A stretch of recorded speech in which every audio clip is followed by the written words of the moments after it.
তাদের ইতিহাসগুলা, এই ইতিহাসগুলা যখন আমরা পড়ি তখন আমরা বুঝতে পারি দুনিয়াতে যারাই বাহাদুরি করেছিল, মানুষের উপর জুলুম করেছিল, এই ধরনের বড় বড় জালেমকে আল্লাহ মাথা উঁচু করে সম্মানের সাথে দুনিয়া থেকে বিতরতে করেননি।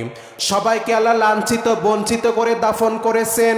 এই জন্য এখনো বাংলার জমিনে যারা জুলুম করছে, মানুষকে প্রতিনিয়ত মানুষকে হয়রানি পেরেশানি করতেছে, নির্দোষ মানুষদেরকে যারাই জুলুমের পর জুলুম অত্যাচার করেছিল, যারা আলেম উলামাদের সঙ্গে এত বেশি পরিমাণে অধিক পরিমাণে জুলুম করেছিল, এই ধরনের জালেমকেও আল্লাহ নিজ মাতৃভূমি থেকে লাঞ্ছিত বঞ্চিত করে ওই দিল্লির মাটিতে বিতরিত করে দিয়েছেন কে?